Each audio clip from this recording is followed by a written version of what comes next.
Question का lecture number 2। इसमें हम लोग डिस्कस करेंगे डिस्प्लेसमेंट और वेलोसिटी की इक्वेशन। हालांकि थोड़ा बहुत काम हम लोगों ने पिछले लेक्चर में भी किया था, बट इस लेक्चर में इसको पूरी तरीके से पैकअप कर देंगे। ठीक है, तो चलो स्टार्ट करते हैं। देखो एक बार वापस से रिवीजन। तो वेलोसिटी की इक्वेशन निकालनी है as a function of time, last lecture में भी किया था, फिर से करते हैं। तो हमने एक ऑब्जेक्ट को प्रोजेक्ट किया u की स्पीड से थीटा के एंगल पर। हम इसकी वेलोसिटी निकालना चाहते हैं at any instant of time t। ठीक है ना। तो इस वेलोसिटी के दो कंपोनेंट होंगे, एक x एक्सिस के अलोंग और एक y एक्सिस के अलोंग, और किसी भी इंस्टेंट पर मान लो ये अल्फा का एंगल बना रही है। ठीक, अब जरा ध्यान से चीजें सीखना। सबसे पहले Vx की इक्वेशन डिराइव करने की हमें जरूरत नहीं, वो हो गई u cos थीटा। Vy की इक्वेशन वो हो गई u sin theta minus dt। ठीक, नेट वेलोसिटी निकालनी है तो वो हो गया under root of Vx square plus Vy square. Similarly angle निकालना है तो tan अल्फा हो गया Vy बाय Vx। एक बड़ी मजेदार बात मैं आपको बताऊं, देखो ये जो अल्फा का एंगल है ये दो बार बनाएगी। ठीक है ना। जैसे मान लो ये मैंने 2 पॉइंट लिए, दोनों का लेवल सेम है, तो जाते और आते वक्त स्पीड भी सेम होगी। तो v इधर है तो v इधर भी होगी, बस अंतर ये होगा कि अब ये अल्फा एंगल भी सेम होगा। ठीक है ना। बट होगा ये चक्कर कि इधर ये एंगल अगर हम मेजर कर रहे हैं अपना एंटी क्लॉकवाइज सेंस में, तो इधर ये एंगल चलेगा क्लॉकवाइज सेंस में। तो मतलब दो टाइम ऐसे होंगे, तो इधर तक का टाइम अगर t1 है तो इधर तक का टाइम t2 होगा। तो अगर आप एंगल निकालना चाहते हो तो ये एंगल दो बार सेम होगा, एक बार प्लस साइन के साथ, एक बार माइनस साइन, जाते वक्त प्लस आते वक्त माइनस। ठीक है ना। तो यहां से हम टाइम की वैल्यू भी निकाल सकते हैं, डिफरेंट टाइम पे एंगल का वैल्यू भी निकाल सकते हैं। सपोज करो आपको टाइम गिवन है, एग्जामिनर ने कहा आपसे एंगल निकाल करके दो कि वेलोसिटी कितना एंगल बनाएगी हॉरिजॉन्टल से। आपने tan अल्फा बराबर Vy बाय Vx यूज किया, आपको यूज करने के बाद माइनस साइन मिला, क्या इंडिकेट कर रहा है कि बॉडी नीचे की तरफ आ रही है। प्लस साइन मिला, क्या इंडिकेट कर रहा है बॉडी ऊपर जा रही है। तो इस तरीके से करके आप आइडेंटिफाई भी कर सकते हो कि सब्सिक्वेंट जर्नी में बॉडी किस वक्त कहां पर है। ओके, tan अल्फा तक हम पहुंच गए। दूसरा velocity as a function of height. अब ये चीज हम लोगों ने लास्ट लेक्चर में नहीं सीखी थी, यहां मैं सिखाऊंगा और दो कंसेप्ट दूंगा आपको। देखो हमने इनिशियली बॉडी को u से थीटा के एंगल पर प्रोजेक्ट किया और किसी हाइट y पर जो कि हमें गिवन है, हम बॉडी की वेलोसिटी निकालना चाहते हैं। ठीक है ना। इसे निकालने के लिए हमें यूज करना पड़ेगा थर्ड इक्वेशन। ठीक, तो अगर हम थर्ड इक्वेशन यूज करें वेक्टर फॉर्म में, तो मॉड v का स्क्वायर मॉड u का स्क्वायर जैसा आपने काइनेमेटिक्स में सीखा था, plus 2 a vector dot s vector. बहुत ध्यान से देखना इसको। ये हो गया x एक्सिस का डिस्प्लेसमेंट जिसको मैं x से इंडिकेट कर रहा हूं, ये इसका ओवरऑल डिस्प्लेसमेंट जिसको हम s से इंडिकेट कर रहे हैं। ठीक है ना। तो अब देखो v स्क्वायर तो एज इट इज पड़ा रहने दो, u स्क्वायर भी पड़ा रहने दो, प्लस 2 एक्सेलरेशन। एक्सेलरेशन आपको मैंने बताया था y एक्सिस की तरफ है, तो माइनस g j कैप या g माइनस जे कैप भी लिख सकते हो, बात एक ही है। डॉट डिस्प्लेसमेंट वेक्टर हो गया एक्स आई कैप प्लस वाई जे कैप। ठीक है ना। इस y को y ना लिख करके मैं h लिख दूं, बड़ा जोरदार रिजल्ट रहेगा। अभी आपको समझ भी आ जाएगा क्यों लिख रहा हूं। डॉट प्रोडक्ट ले लेते हैं। डॉट प्रोडक्ट कैसे लेते हैं, i वाला i के साथ, j वाला j के साथ। भाई इधर i का तो कोई है ही नहीं, तो इसका मतलब i वाला पार्ट तो गया, तो j वाला j में मल्टीप्लाई हो जाएगा, तो रिजल्ट मिलेगा v square u square minus 2gh। कुछ दिमाग में हिट किया होगा कि अरे तो थर्ड इक्वेशन बन गई पूरी की पूरी, तो बिल्कुल बन गई। तो अगर हम किसी हाइट पर स्पीड निकालना चाहते हैं, ठीक है ना, तो वो निकालने के लिए थर्ड इक्वेशन हमारे काम में आ जाएगी, v स्क्वायर बराबर u स्क्वायर माइनस 2gh। आप डायरेक्ट लगा सकते हो। इसको एक और कंसेप्ट से देख सकते हैं, इसको बोलते हैं मैकेनिकल एनर्जी कंजर्वेशन। अब ये चीज थोड़ी सी नहीं, समय से काफी पहले वैसे आप वर्क पावर एनर्जी में सीखोगे, अभी के लिए आपको थोड़ा सा याद रखना पड़ेगा, बस इतना अंतर है। वर्क पावर एनर्जी तक पहुंचने पर आपको कुछ नहीं याद रखना पड़ेगा, सब कुछ अपने आप आता चला जाएगा। तो प्रोजेक्टाइल मोशन में मैकेनिकल एनर्जी कंजर्व होती है। Mechanical energy sum of kinetic energy और पोटेंशियल एनर्जी होता है। तो initial kinetic plus initial potential final kinetic plus final potential के बराबर है। इनिशियल काइनेटिक एनर्जी होगी half mv square, potential energy 0 हो गई क्योंकि बॉडी ग्राउंड पर थी। Final kinetic energy half mv square हो गई और पोटेंशियल एनर्जी mgh, तो उसके लिए हमें सिर्फ हाइट चाहिए होती है।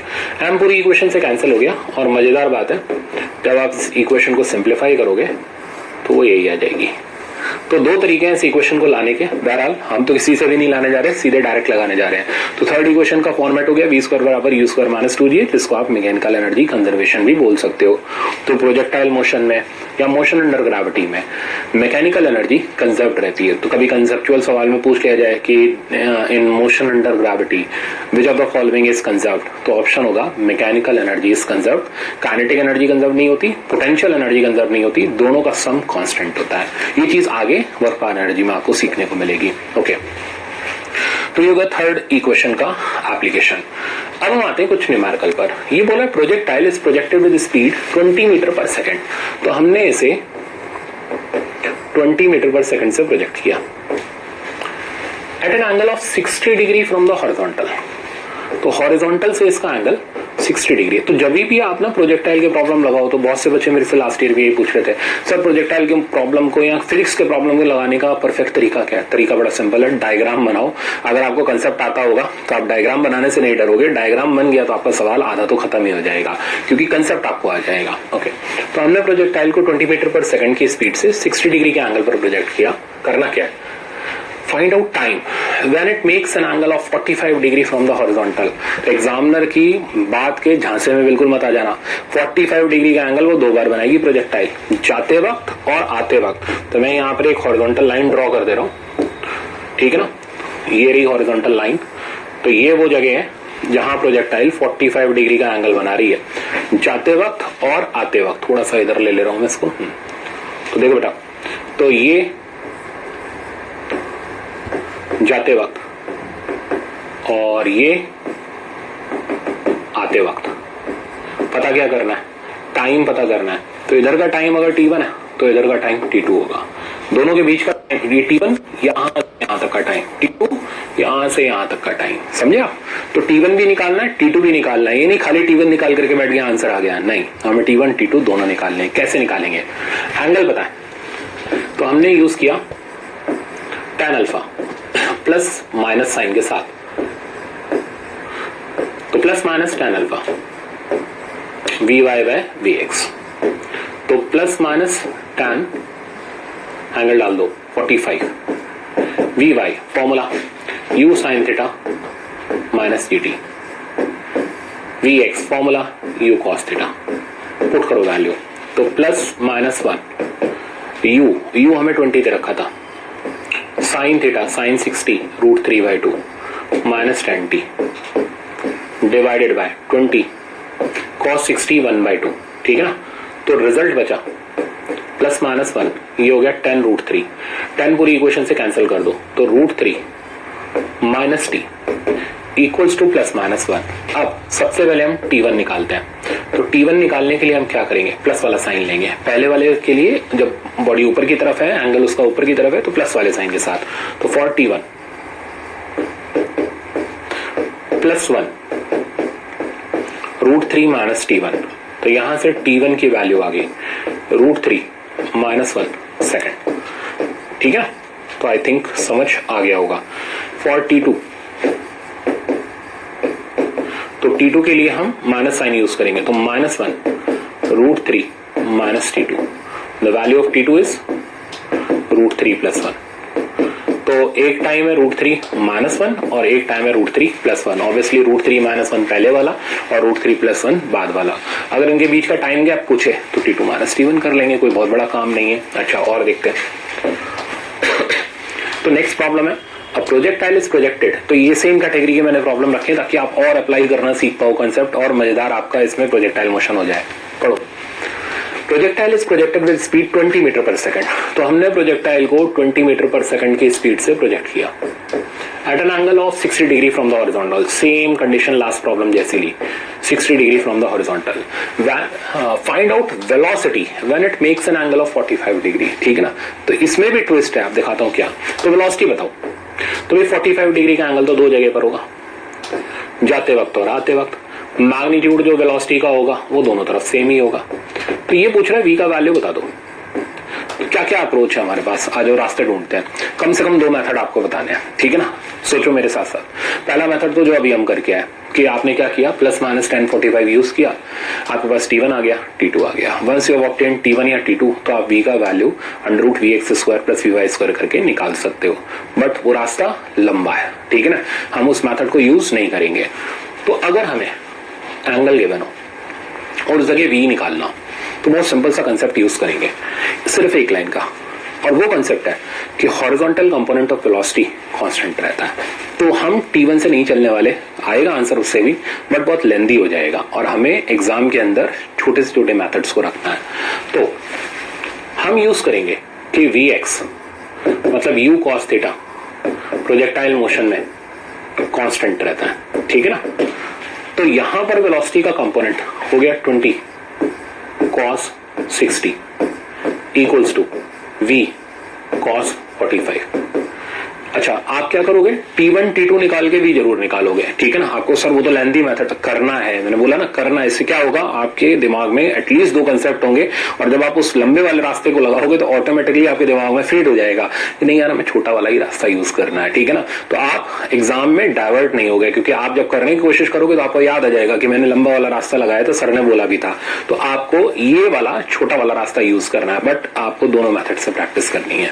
ओके, तो 20 cos 60 is 1/2, V cos 45 1/√2, ये √2 यहाँ पर, यहाँ 10√2 लिख लो उसको सीधे सीधे। तो V का वैल्यू हो गया 10√2 मीटर पर सेकेंड। तो हमें उस जगह की स्पीड मिल गई, and that speed is 10√2 metre per second, ठीक है ना। अब आते हैं नेक्स्ट पर, ये कह रहा है projectile is projected with speed, same problem है, ठीक है ना, तीसरा टाइप है इसी प्रॉब्लम का। अब देखो इसको सीखो। तो projectile is projected with speed 20 metre per second. फिर एक साथ तीनों टाइप को रिवाइज कर लेंगे। थीटा की वैल्यू 60 डिग्री है। अच्छा, अब ये बोल रहा है फाइंड आउट हॉरिजॉन्टल सेपरेशन। हमें ये हॉरिजॉन्टल सेपरेशन निकालना है जब वो 45 डिग्री का एंगल बनाए। तो 45 डिग्री का एंगल तो प्रोजेक्टाइल 2 बार बनाती है ना। ये यहां से 45 और यहां पर ये 45। अब क्या करें, हमें हॉरिजॉन्टल सेपरेशन निकालना है, मतलब हमें ये गैप निकालना है डेल्टा एक्स का। कैसे निकालें, 2 रास्ते चाहिए मेरे को, तो कम से कम 2 रास्ते चाहिए, फिर मैं आपको मेरा रास्ता दिखाऊंगा, ठीक। तो आमतौर पे स्टूडेंट कैसे करता है, तो जब भी आप ये अपने फ्रेंड वगैरह से डिस्कस करोगे वो आपको पहला रास्ता बताएगा, और वही रास्ता होगा जो ज्यादातर बच्चे बताते हैं। रास्ता क्या है, देखो हम V तो निकाल ही सकते हैं, आपने रास्ता सीख लिया था हॉरिजॉन्टल कंपोनेंट बराबर करके। अब क्या करें, T1 और T2 निकाल लेते हैं tan अल्फा वाले तरीके से। T1 T2 आ गया तो यहां से यहां तक का सेपरेशन हो गया, ठीक है ना, स्पीड इनटू टाइम, क्योंकि x कंपोनेंट की स्पीड तो कांस्टेंट रहती है। तो u cos theta into delta t कर दिया, आपके पास सीधे सीधे डेल्टा x की वैल्यू आ गई। तो मैं दोनों मेथड लिख दे रहा हूं। तो मेथड नंबर 1, तो मेथड नंबर 1 ये है कि find T1 and T2 from, कहां से फाइंड आउट करोगे, ± tan alpha equals to Vy by Vx। वो फाइंड आउट क्यों करेंगे, कर तो लिया था पहले वाले सवाल में, यही तो किया था।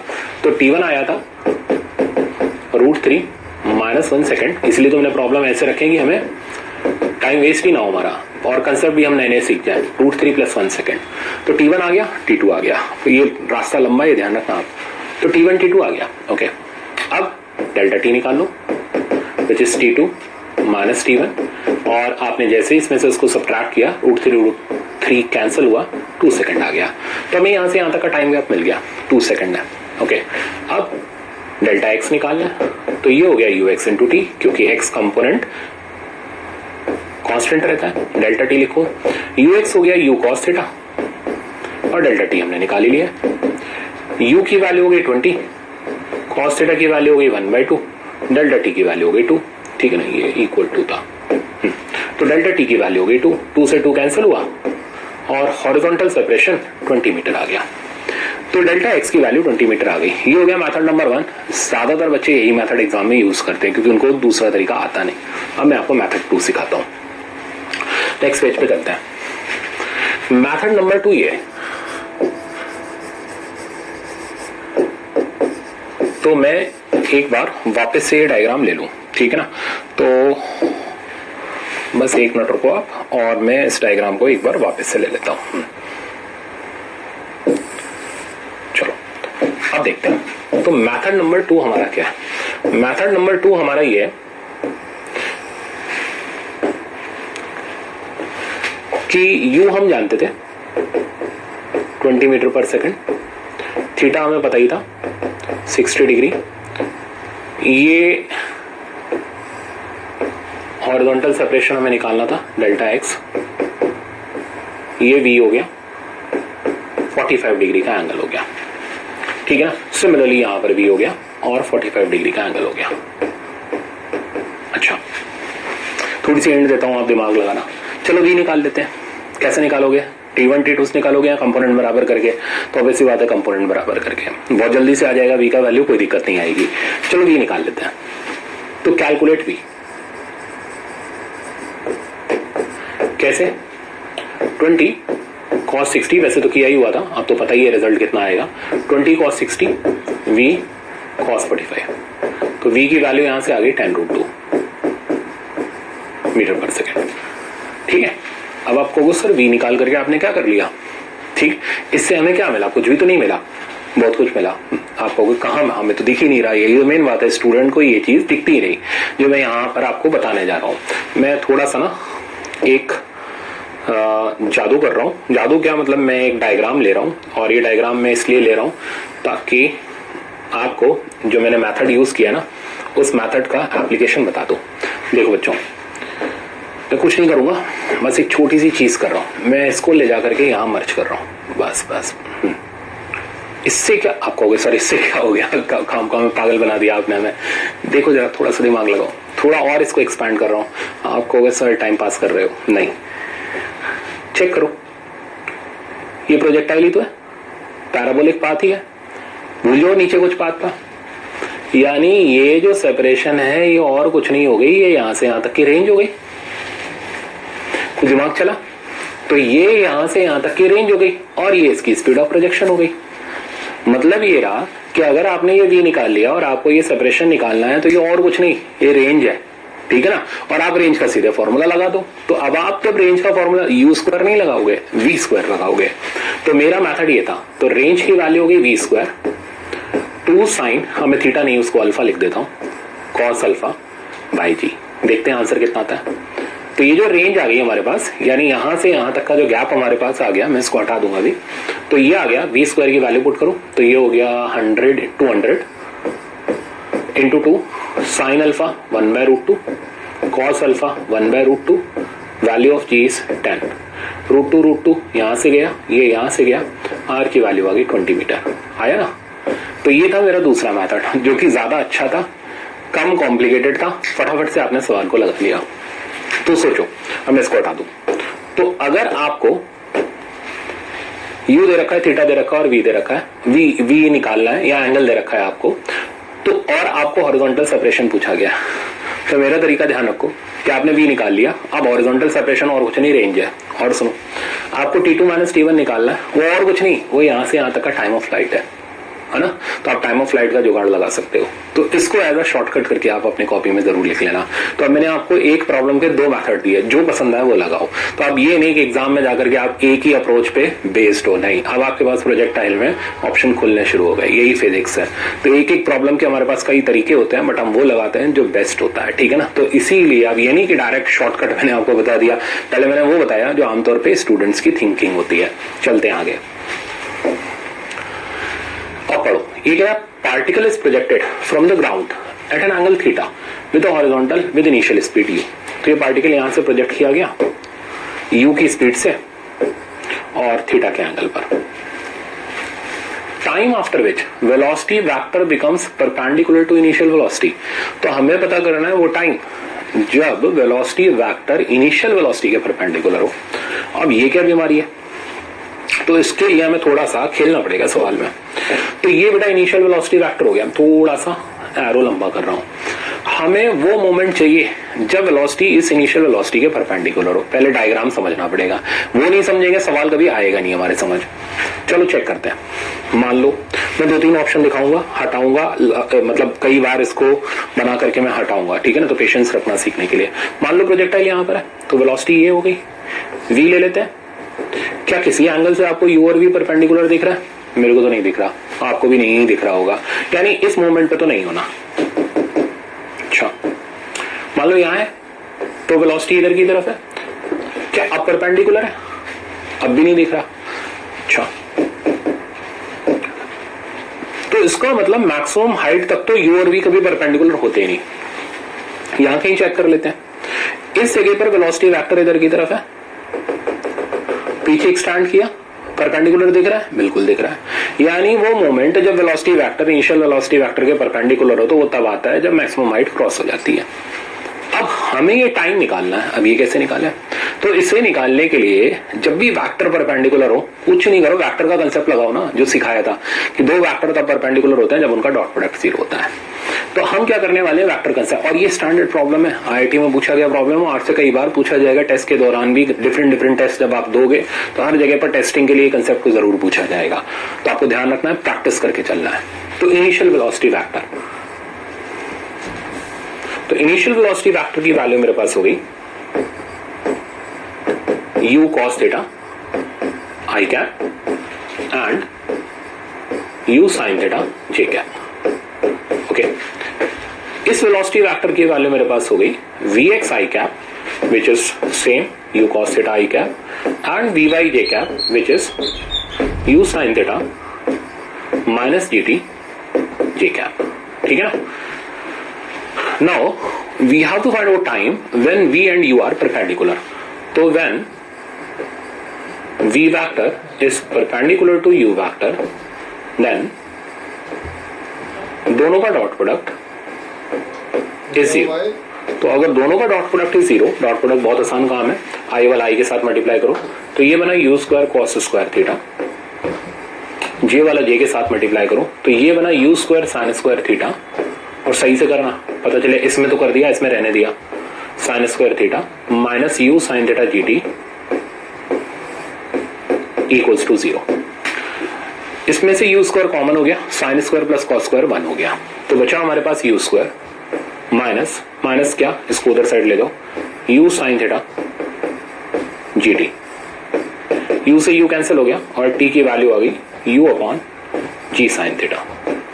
तो वो टाइम जब इनिशियल और फाइनल वेलोसिटी वेक्टर परपेंडिकुलर होते हैं तो उस टाइम की वैल्यू आती है u बाय जी साइन थीटा। ऐसे दो सवाल मिलेंगे, एक यहाँ पर और एक आगे चल करके जब हम हॉरिजॉन्टल प्रोजेक्टाइल यानी किसी टावर के ऊपर से प्रोजेक्टाइल को फेंकेंगे उस वक्त भी ये सवाल आएगा। तो ये दो सवाल प्रोजेक्टाइल मोशन के पेटेंटेड प्रॉब्लम है। तो मैंने लास्ट यूनिट में भी बोला था कि हमें कई सारे ऐसे प्रॉब्लम मिलेंगे फिजिक्स के अंदर जो स्टैंडर्ड प्रॉब्लम्स होते हैं, जो बार बार रिपीट करके पूछे जाते हैं, उनमें से एक ही है। एक मैं आगे आपको दिखाऊंगा। ओके, नेक्स्ट देखते हैं डिस्प्लेसमेंट की इक्वेशन। तो ये तो आप सीख ही चुके थे लास्ट लेक्चर में, एप्लीकेशन फिर से देख लेते हैं। u वेलोसिटी से थीटा एंगल पर प्रोजेक्ट किया, ये x हो गया, ये y हो गया। इक्वेशन लिखते हैं।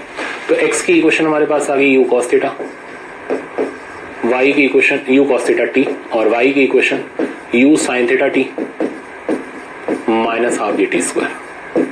ठीक है ना।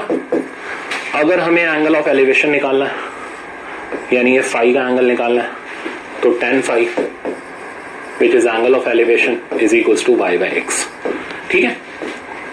और अगर हमें डिस्प्लेसमेंट निकालना है, वेक्टर फॉर्म में निकालना है, तो वो हो गया x i cap and y j cap. तो ये तो आप लास्ट लेक्चर में भी सीख चुके थे। इस लेक्चर में इसका एप्लीकेशन देखते हैं। आ जाओ। तो प्रॉब्लम कह रहा है प्रोजेक्टाइल इज प्रोजेक्टेड। सेम है, देखो पूरे लेक्चर में वही चला आ रहा है, बट आप सवाल देखो मैंने एक ही के ऊपर कितने सारे प्रॉब्लम फ्रेम कर रखे हैं। तो projectile is projected with speed 20 metre per second at an angle of 60 degree from the horizontal. तो theta is 60 degree from the horizontal. Find out height after 1 second. तो 1 सेकेंड के बाद मान लो प्रोजेक्टाइल यहां पर है, हमें ये हाइट यानी y की वैल्यू निकालनी है। क्या क्या ऑप्शन है हमारे पास, देखो सबसे पहले हमें टाइम पता है तो हम इधर vx और vy निकाल सकते हैं। लेंदी मेथड बोल रहा हूँ, ठीक है ना। हमने नेट स्पीड निकाल ली। अब थर्ड इक्वेशन का यूज करके हम ये हाइट निकाल सकते हैं। अब उस सर ये तो लेंदी, तो पहले ही बोल रहा था ना लेंदी मेथड। हर सवाल के दो मेथड तो होने ही चाहिए, एक लेंदी, तभी तो हमें दिमाग में आएगा कि यार हमें एग्जाम में कौन सा मेथड फाइनली यूज करना है। जब तक हम रिसर्च नहीं करेंगे पता ही नहीं चलेगा। तो इस हाइट को निकालने के लिए सीधे ही क्यों नहीं इक्वेशन लगा लेते सेकंड इक्वेशन, तो हम डायरेक्ट इक्वेशन लगाते हैं। तो y equals to u sine theta t minus half g t square, ठीक है। तो इक्वेशन आ गई, u की वैल्यू डालते हैं 20, sine theta is sine 60 √3/2, time is 1 second, minus half, g का value is 10 and time is 1। तो y की वैल्यू हमारे पास आ गई, ये बना 10 √3 माइनस 5, तो चाहिए तो 5 कॉमन ले लो, या √3 की वैल्यू भी आप सब्स्टिट्यूट कर सकते हो, कोई बहुत बड़ा काम तो है नहीं। तो √3 की 1.732, तो 17.3 माइनस 5, और y की वैल्यू आ गई हमारे पास 12.3 मीटर। तो हमें पता चल गया कि 1 सेकंड के बाद प्रोजेक्टाइल 12.3 मीटर की हाइट पर होगी। मान लो अगर आपसे ये पूछा जाता कि भाई कितनी दूर होगी, x निकालना होता, तो अब x की इक्वेशन चला देते, u cos थीटा t, आपके पास x की वैल्यू आ जाती। मान लो एंगल ऑफ एलिवेशन पूछा जाता, तो tan phi बराबर y/x लगा देते, आपके पास phi की वैल्यू आ जाती। ऐसे करके हमारे पास कंसेप्ट डेवलप होते हैं प्रोजेक्टाइल में। नेक्स्ट देखते हैं, देखो ये लास्ट है पर जोरदार प्रॉब्लम है। ये बोल रहा golfer standing on a level ground, hits the ball with velocity 52 metre per second. तो भाई वेलोसिटी का डाटा चेंज हो गया, 52 मीटर पर सेकेंड वेलोसिटी दे रखी है, okay, at an angle alpha above the horizontal. तो अल्फा के एंगल पर, तो एंगल ऑफ प्रोजेक्शन का नाम बदल गया, अल्फा दे दिया, नाम बदल गया, काम तो वही रहेगा। और टैन अल्फा की वैल्यू इज 5/12।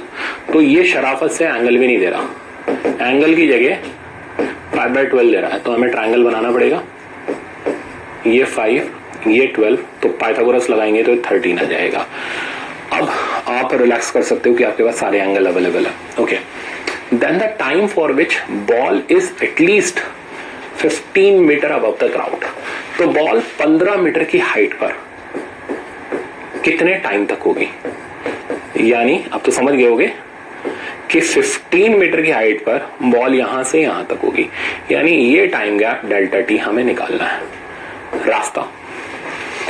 रास्ते तो बहुत है मेरे पास, ठीक है ना, तो एटलीस्ट 2 मेथड तो पता करना ही है हमें। तो पहला मेथड मैं देता हूं, दूसरा मेथड भी नहीं दे रहा हूं आपको, जो एग्जाम में समझ है आपको यूज करना। तो मेथड नंबर 1, मतलब कितना मजा आता है सोचो कि जब स्टूडेंट के पास एक भी रास्ता ना हो और हमारे पास 2-2, 3-3 रास्ते हो एक सवाल को करने के। इसी तरीके से प्रैक्टिस करके बहुत परफेक्ट हो जाते हैं। देखो हमें डेल्टा टी निकालना है, रास्ता delta T time of flight है। टाइम ऑफ फ्लाइट के लिए आपको v और अल्फा, तो मतलब इधर का एंगल तो चाहिए होगा। तो हमें हाइट पता है, तो हम थर्ड इक्वेशन से v निकाल लेते हैं, ठीक है ना। चलो करते हैं, देखते हैं, कोशिश करते हैं। तो v की वैल्यू निकालें, तो v² बराबर u² माइनस 2gh लगाया, u² 52 का स्क्वायर माइनस 2 इंटू 10 और हाइट हो गई 15। अब पंगे बढ़ गए 52 के स्क्वायर में, करना पड़ेगा, इतना मुश्किल नहीं है। तो 52 का हमें स्क्वायर चाहिए होगा। चलो इसको मैं अभी लिख दूंगा कितना होता है, ओके। एक बार रास्ता तो देखें, 15 to 30 और 300। तो यहां से हमारे पास v² का वैल्यू आएगा, पर आप देख रहे हो यहां पर कैलकुलेशन हालत खराब कर रही है, तो वो तो थोड़ी बहुत करेगी, ठीक है ना। तो हमने यहां से v की वैल्यू निकाल ली। अब एक बार पहले कंसेप्ट समझे, v निकलने के बाद हम ये एंगल निकाल लेते हैं, कैसे, हॉरिजॉन्टल कंपोनेंट को बराबर करके। तो 52 cos अल्फा बराबर v cos थीटा, मैंने इधर का नाम थीटा कर दिया, ठीक है ना। तो हम थीटा निकाल लेंगे, v आ गया, थीटा आ गया, तो delta T time of flight के फॉर्मूले से आ जाएगा। पर आप देख रहे हो ना, रास्ता लंबा हो गया। क्यों लंबा हो गया? क्योंकि हमें अगर ये एंगल और v में से कुछ एक चीज डायरेक्ट दे रखी होती तो ये रास्ता हमारे लिए आसान होता, पर हमें हाइट दे दी तो ये रास्ता हमारे लिए लेंदी हो गया। क्योंकि हमें हाइट से पहले वेलोसिटी निकाली, वेलोसिटी के बाद हमने एंगल निकाला, एंगल के बाद हमने डेल्टा टी निकाला। ये था कंसेप्ट, ठीक है ना। तो v आया, v आने के बाद अब हम क्या करेंगे, पहले इसकी वैल्यू को हमें सिंप्लीफाई करके निकालना पड़ेगा। v² इक्वल्स टू 52 स्क्वायर हो गया 2704 माइनस 300, तो यहां से v² की वैल्यू आ गई 2404। और v की वैल्यू आ गई अंडर रूट, मेरे ख्याल से इतने में आपको आइडिया लग गया होगा कि ये नियरली 49 मीटर पर सेकेंड। तो आपको अंदाजा लग गया होगा नहीं भाई ये रास्ता वो रास्ता नहीं है जिससे हमें एग्जाम में सवाल करना चाहिए, ठीक है ना, बिल्कुल नहीं करना चाहिए। तो ये हिंट हो गई कि अगर हमें ये हाइट दे रखी है और हम v निकाल के थीटा निकाल करके फिर डेल्टा t करते हैं या डेल्टा x करते हैं तो हमारे लिए रास्ता बेहद लंबा हो जाएगा, तो हम नहीं करने वाले। बट चलो पंगे ले लिए तो पूरे ही निपटाते हैं। तो मेथड नंबर 1 में हमारे पास v आ गया। अच्छा अभी भी देखो मुसीबत नहीं खत्म हुई है, अब दूसरी मुसीबत है थीटा निकालना। अब आप में से बहुत से कहेंगे सर बहुत आराम से आ जाएगा, ठीक है ना, करो एक बार। तो 52 क्या करने वाले हैं, x कंपोनेंट बराबर cos अल्फा की value 12/13 equals to 49 cos theta. देखो अब पंगे हुए, तो ये हो गया 48/49 cos थीटा। आपको सर आ तो गया आसानी से, क्या मुश्किल थी? मुश्किल ये cos थीटा आया है, एंगल नहीं आया अभी पूरा प्रॉपर। अब फिर बनाना पड़ेगा राइट एंगल ट्रायंगल। अब आपको अकल ठिकाने आ गई होगी कि यार नहीं भाई अब तो नहीं हो पाएगा, ठीक है ना। तो ये 48 ये 49 और परपेंडिकुलर निकालने में आपकी जान आफत में आ जाएगी। Under root of 49 square minus 48 square करते करते, ठीक, चलो वो तो मैंने किया हुआ है कैलकुलेटर से, तो मैं भी ये नहीं कि सुपर कंप्यूटर हूं उठा करके मैंने सीधे निकाल, नहीं किया हुआ है मैंने, ये दिखाने के लिए नहीं है गलत रास्ता है। अब देखो एक बार फंसे तो फिर दूसरी बार फंसे आप सवाल के अंदर, इतनी कैलकुलेशन करने में आपके 5 मिनट वेस्ट हो जाएंगे। तो मेथड नंबर 1 नहीं लगाने वाले, ठीक है ना। बट अब तो हमने पंगे ले लिए, तो अब हमारे पास ये रिजल्ट आ गया। अब क्या करें, अब डेल्टा टी निकाले। तो इस सवाल को करके तो बड़ी खुशी मिली कि हाँ हमने बहुत लेंदी मेथड से कर लिया, पर आप बताओ अगर एग्जाम में आप इतने लेंदी मेथड लगाने बैठ गए, एक सवाल का 5 मिनट का रास्ता आपने पकड़ लिया, तो बाकी कौन करेगा, ठीक है ना। तो बाकी भी तो आपको करने हैं। तो हमेशा हमारे पास रास्ते ऐसे होने चाहिए जो प्रॉब्लम को विद इन 1 मिनट कंप्लीट करें। तो मैं भी दिखाता हूं आपको। ओके, तो अब हमें डेल्टा टी निकालना है। तो delta T is time of light, तो 2v साइन थीटा बाय जी। तो 2v हमारे पास कितना आया था, v का वैल्यू 49 आया था। ओके 49 साइन थीटा यहां से हो गया 10/49 और g की वैल्यू 10 हो गई। चलो भाई ये तो यहां से निकला, ये यहां से निकला, ये 2 सेकंड आया, पर ये जो आया ना इसने हमें रुला दिया, ठीक है ना। तो और ऐसा एग्जाम में हम मेथड नहीं यूज करने वाले। तो दिस मेथड नंबर 1, ठीक है बताना मेरा काम था, बट एग्जाम के अंदर हम इस मेथड को तो नहीं लगाने वाले। तो नॉट यूजफुल फॉर एग्जाम। अब आपको पता चल गया होगा कि एक सवाल मैंने इतनी बार इसलिए कराया ताकि हर बार आप देखो कि अगर एक बार बच के निकल गए तो दूसरी बार फंसा दिया मैंने आपको ले जाकर के। अब मैं इसका दूसरा मेथड देता हूं। तो हमें हाइट दे रखी है, तो हम y की इक्वेशन लगाएंगे। तो मैं नेक्स्ट पेज पर इसको सॉल्व कर रहा हूं। तो हम y की इक्वेशन लगाएंगे u sin theta t minus half dt square. तो शराफत से ये रास्ता लगाओ, y हो गया 15, u हमारे पास था, मैं एक बार वापस देख लूं कितना था ये u की वैल्यू हमारे पास 52 थी। तो 52 साइन थीटा की वैल्यू हमारे पास जो थी साइन अल्फा सॉरी, तो वो होगी 5/13। ये मैं अल्फा ही लिख दूं नहीं तो पता चले आप कंफ्यूज हो गए। तो साइन अल्फा टी, तो साइन अल्फा की वैल्यू 5/13 माइनस ये हो गया 5t स्क्वायर। 5 क्यों, हाफ टी को मैंने सीधे निपटा दिया। 13 ये हो गया 4 और एक टी यहां पर थे। तो 15 equals to 20t minus 5t square. 5 से डिवाइड लगा दो तो 3 equals to 4t minus t square. तो t square minus 4t plus 3 equals to 0। अब फैक्टर बना लो, प्रोडक्ट करने पर हमारे पास जो आना चाहिए वो 3 आना चाहिए, सम करने पर 4 आना चाहिए। उसके फैक्टर बन गए 3 और -1, -3 -1 प्लस 3 इक्वल्स टू 0। यहां से आपने सिंप्लीफाई किया तो t की 2 वैल्यू आई 1 सेकंड और 3 सेकंड। तो t1 हो गया 1 सेकंड, t2 हो गया 3 सेकंड, ठीक है ना, और डेल्टा t हो गया 2 सेकंड। अब बताओ कौन सा रास्ता अच्छा था, तो यही वाला था ना। तो इसलिए हर एक अप्रोच के लिए एक प्रॉपर रास्ता हमारे पास होना चाहिए। तो ये लेक्चर आपको ये सिखा के गया कि एक एक सवाल के मैंने आपको 2-2 मेथड दिए, पर एक मेथड ऐसा है जो गलत रास्ता है, उस पर अगर आप चले गए तो बहुत लंबा सवाल जाएगा। दूसरा उसका परफेक्ट रास्ता है, तो अब आपको इसकी प्रैक्टिस करनी है, ठीक है ना, ताकि आप एग्जाम में परफेक्ट रास्ता लगाओ। Thank you so much.